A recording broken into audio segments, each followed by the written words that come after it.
guys, welcome back to my channel, Home with Kimberly. Today I'm so glad you're here because I finally got my first fermenting cookbook. It's called Can It and Ferment It. I just ordered this off of Amazon and just been flipping through it already. I'm so excited to do so many recipes in here, and I want to take you guys along on some of these. So today I actually have 3 ferments that I would like to do. If you're not familiar with fermenting, there's a lot of research to be done on that, but I will say it's really a big positive of fermentation is it's going to increase the good bacteria in your gut. It's going to increase your ability to absorb more vitamins and minerals. So highly suggest you research more into that if you're unfamiliar with the benefits of fermentation. But as you guys know, I love canning. I like to preserve my food, but for this, I won't be, of course, canning water bath or pressure canning because you do lose a lot of the nutritional value of the food when you do those things because it kills off pretty much the bad and the good bacteria in there. Where with fermentation, I'm just going to let this sit out on the counter, ferment naturally on its own, and it's going to maintain all the wonderful good bacteria that's so good for our bodies. So this is going to be quick and easy. Like I said, I have 3 recipes I want to take you through today. And the first one we are starting out with are pickles, which I love pickles. Look at the beautiful picture. So she has it laid out in here very simply on how to do this and how to start. And the first step was to wash the pickles and let them sit in cold ice water for up to an hour and then strain. So I've already done that part, so you don't have to sit there and watch me do all that. And now it's simply a matter of putting the cucumbers into the jars with all of your seasonings that you want to have. So I have sterilized everything that I'm using for fermentation. I just ran everything through the dishwasher that I'm going to be using for fermentation, to include my jars, just to make sure they're nice and clean. So I'm going to pull you in closer on this, and we're going to get started on our first fermentation project, which is pickles. Okay guys, so for this first recipe, it calls for 1 to 2 pounds of pickling cucumbers, which I have here.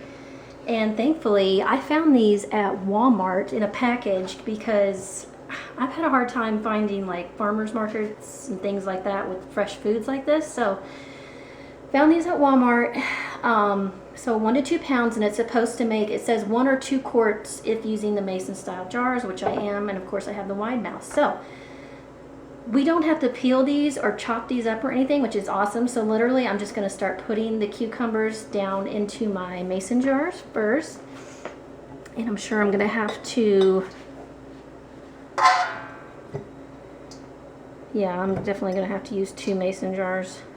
Let's see if I can figure out how. Hopefully I can get 4 pickles in a jar. Maybe. She'll see. Just kind of maneuver these in there. Get down. Okay, you guys, so it's probably been like 10 minutes since I started putting these in here. And I was so excited because I was like, oh, this is going to be so easy and fun. Yeah, well, this big sucker right here caused me all kinds of problems. This is about as far down as I can push him. He's not quite at the bottom, but he's just got an odd shape and kind of big. But I don't want to not use all of these pickles, so I think it'll be okay. So let's move on to the next step. So the next thing it calls for is 10 to 15 cloves of garlic, and you can crush these or not. And I did take help from the store on these. I got these fresh peeled garlic because it really makes something like this super easy when you have so many. Okay, so I just took out 14, so I'll have an even number. And I am going to kind of try to crush these up a little bit just to release more of that flavor, and we're just going to start adding these into our jars. I'm going to do 7 in each jar.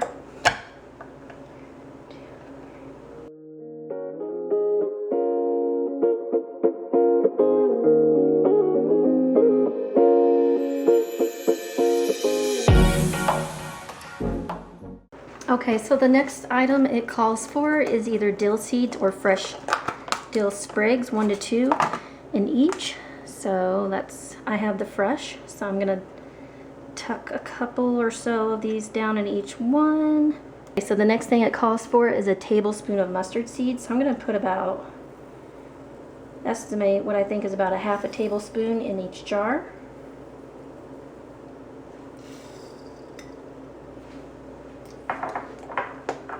This recipe does call for jalapenos if you want to make these a spicy dill pickle. I'm not usually a fan of spicy, so I'm going to omit the jalapenos. And then it says you can use 3 to 5 grape leaves, oak leaves, raspberry leaves, or horseradish leaves. And I believe the leaves are for keeping your pickles more crisp, which is definitely a big deal for me. But I'm going to use bay leaves because I saw another YouTuber recommending bay leaves. She puts those in hers and they worked really well for keeping them crisp and it won't alter the flavor. So I think I'm going to do 3 bay leaves in each one. Alright you guys, now we're going to take 2 tablespoons of kosher salt and we're going to dissolve that into 4 cups of water. Okay, so I have 4 cups of my water here, and this is purified drinking water. You want to try to use some kind of filtered water. Purified water, would recommend that you not use tap water because the chlorine can interfere with the fermentation process. Now I'm going to add about a couple of tablespoons of kosher salt. And I'm going to mix this all around.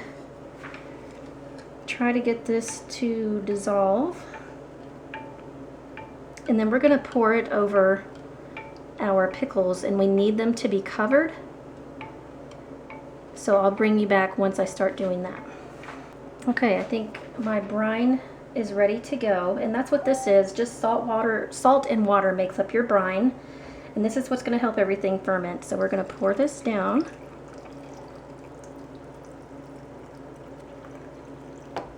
There's that one. Oh my gosh, it smells so good, that fresh dill. Smells awesome with the garlic. And here's that one. Now, for this occasion, I actually did purchase myself a fermenting kit. I have been wanting to ferment for quite some time, and I know it's something that I'm going to continue to do, so I went ahead and invested in a fermenting kit, and I'm going to show that to you.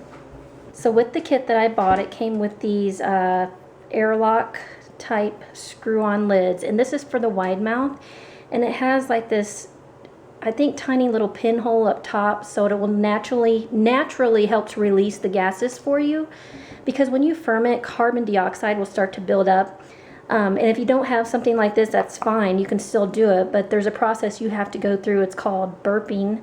Basically, your jars, every couple days you're releasing some of that air, but this kind of takes that process out. And then it came with 4 of these glass weights, which I am going to use a couple of these now, and it's going to help keep my product underneath the brine. This, I believe, is for, it's getting the air out of the jars. So like on some of these ferments, it's going to tell me to test the ferments every so often to see if they're at a flavor point that I like. And if I do that and I decide that it's not quite where I want it to be, I can use this on top of this piece here and pump it up and down, and it'll bring out more of that excess air that I let when I taste tested my product. And this is a tamper. It's a wooden tamper, and this is going to be great for things like sauerkraut, which I am going to be making here shortly, tamping down things within your jar. So it's not necessary to get a kit like this. If you want to do this without this kit, that's perfectly fine, you can. But I just wanted to do it, and I will link it down below if you're interested. I just got it off of Amazon, so I'll have that link down below if you want to check it out yourself. Okay, so now the book tells you, it gives great instructions no matter what method you're doing. So if you're putting these in a big crock of water, it's going to tell you how to seal it. If you're using just a regular canning jar with a regular canning lid screwed on, it'll tell you that. And then, you know, for mine, I'm going to follow the instructions that came along with my little fermentation kit. So I'm going to put my weight down here and just kind of give it a little push there. And the whole purpose of the weight is to make sure your product stays below the liquid, which I think we're fine. This one's going to be a little lopsided there because of that one pickle that I struggled with. So now that I have my weights on, I'll try to make sure all my product stays below the brine level. I am going to screw on my lids. And these lids also have numbers on them so that you can track the date that you made your ferment, which is awesome because depending on what ferment you're doing, you need to check. You only let these go so many days. So instead of having to write this down or try to remember, you can move these along. And I'm not sure if you can see the numbers. So like this one would be for the month, and then this it would be for the days in the month. So I am doing this, today is Sunday, July 18th. So I am going to move this to number 7 for July, and I'm going to move this to the 18th. Do the same over here.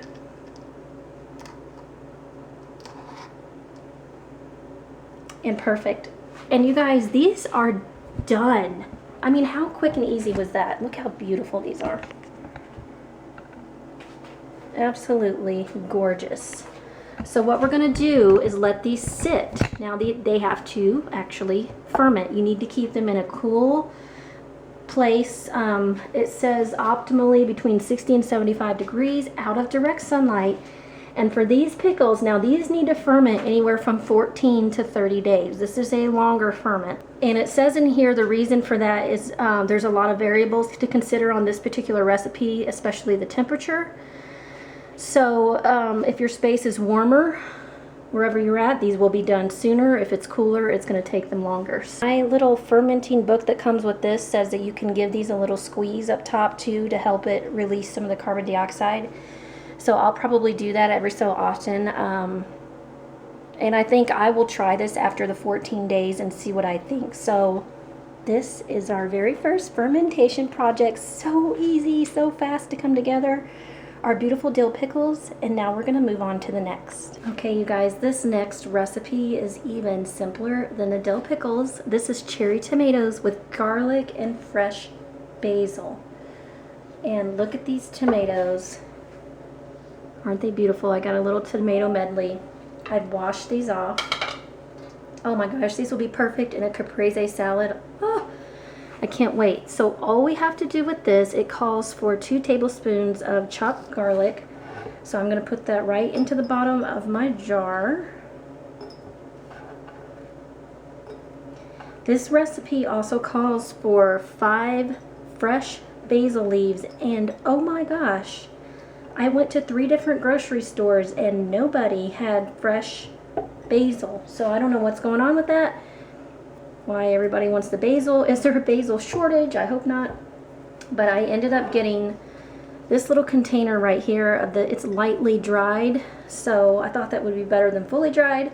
So I'm going to use like, I don't know, a couple little, what I estimate maybe to be a teaspoon or so as the equivalent. I really wish I had the fresh basil, but this will do. It'll get that basil flavor infused. And now, I mean, it doesn't get any more simple. We're just going to put our fresh cherry tomatoes right on top. And you want to leave, if you're doing this in a mason jar like I am, want to leave at least a 1 inch headspace.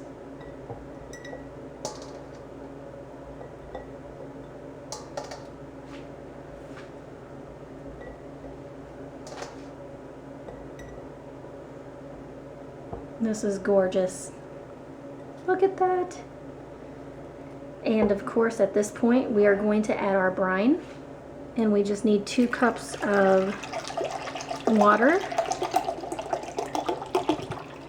I'm using my purified water. And 1 tablespoon of our kosher salt. Give this a stir, get that incorporated. This is gorgeous. Look at that. Oh my gosh, this is going to be so good. Now, in my fermenting book, it says she normally doesn't put a weight over these. I'm debating. I mean, some of these are floating to the top, but this is also not a very long ferment. I'm actually supposed to taste these in about 3 hours from now, which, woohoo, I will be. But it says to taste them 3 hours from now, again in 24 hours, and again in 48 hours to determine which taste you like the best.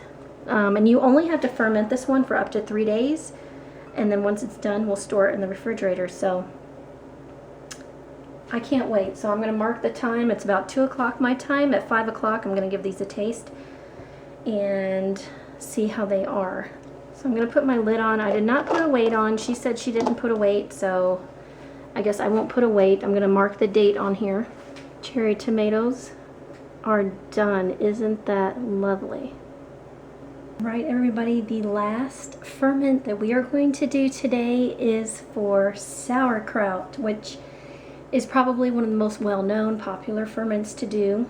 And I've wanted to make sauerkraut for years. Actually, the thought of making my own sauerkraut is what got me interested in fermenting in the first place, because I love sauerkraut. So for this recipe, this is going to be the most labor intensive recipe out of all that I've showed you, but it's super simple.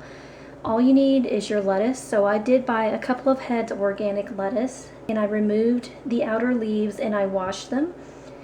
Then I cut. Now I only actually have one head of lettuce in this bowl right now because that's all I can fit, so I'll have to do the second head separately. But I cut these in half. I took out the core, and then by hand I just chopped these as thinly as I could. Now, if this is something that I'll be making on a regular basis, and I suspect it will be, I'm either going to invest in a cabbage chopper or a food processor so that that process will go by much quicker. Now that we have our cabbage chopped, we are going to add 2 tablespoons of kosher salt. It's about 1. And we're just going to add it directly in here. Now this is going to be different than our brines that we made for the other one. We are going to have a brine for the cabbage, but it's going to be more of a self-made brine, and you're going to see what I'm talking about here in a little bit. So we're just going to mix all this up first, kind of get that salt down in there and incorporated. And what's going to start happening is the cabbage is going to start breaking down and making its own juices or its own brine. So I'm just going to keep pressing this in, and you can use your hands for this process too if you wanted. I'm just going to kind of keep pressing this in here, and then what I'm going to do is start transferring this over to one of my mason jars, and then I'll show you from there what we'll end up doing. Alright, so now we are at the most labor intensive part, and this is where this handy dandy little tamper is going to come in handy. So I'm going to start packing this layer by layer into my mason jars, and I'm going to use this tamper to really press it down in there. And I'm going to keep doing this. This may take me a little while. And as I keep pressing this down, it's going to start releasing more and more of its juices, which is what you want, because the juice from the cabbage, like I said, is what's going to make its own natural brine. And we want that brine to come up over the cabbage. So I am going to keep doing this part. And when we have everything packed into this jar, I will bring you back. Alright, you guys, so we are back with our cabbage, and look at this. Can you see that? All that liquid, and this is just from the cabbage. And this really did not take that long, actually. It probably maybe took me 10 minutes, if that. Just keep tamping that down, and that's quite a bit of cabbage in there, at least a half a head, if not more. Now, from this point, we're pretty much done according to the book. However, I also chopped up an apple, and I'm going to put some of that in here because I have seen that recommended from some other people, that the apple also adds more rich prebiotics, which will really help the cabbage to ferment even more. Kind of more of a guarantee that it's going to ferment and feed all of that good bacteria. You could do a green or red. I just happen to have red, actually some red organic apple on hand that I really need to use up. So I just added that in. It's going to give it, you're going to see the little red flecks now here and there. And look at all that juice. And kind of get that more incorporated down in there. It may give it a slightly more sweet flavor. I'm not sure. So I think I'm going to do one jar with the apple added in it just to see the flavor difference, if it affects the flavor in a way that I'm not fond of. And I think I'll just do one just as the recipe calls, with just the cabbage and the salt. So this one is pretty much done. So now I'm going to place my weight on top just to make sure, try to keep everything underneath the liquid. I'm going to place my lid and put the date on here. And we are done with our cabbage, our first jar of cabbage. It's going to turn into sauerkraut. Oh, it's beautiful. I can't wait. And this is a 3 to 5 week ferment. So I will check on this daily just to make sure that everything is staying under that liquid. There's no mold or anything like that forming. And probably at the 3 week mark, I'm going to go ahead and test this and see what I think. All right, you guys, I had a blast making these ferments with you. It was so simple. That was, I mean, for such healthy, rich in probiotic food, you would think it would be like this really hard, long, tedious process, but it was really easy to do and so fun, and they just look gorgeous in their jars. I can't get over it. I love just to sit here and stare at these. So I cannot wait to try these out. And when I do try these out, I do want to bring you guys back and let you know how they turned out and what I think. So thank you so much for coming along with me today. I really hope you enjoyed this video, and I will see you guys next time. Bye.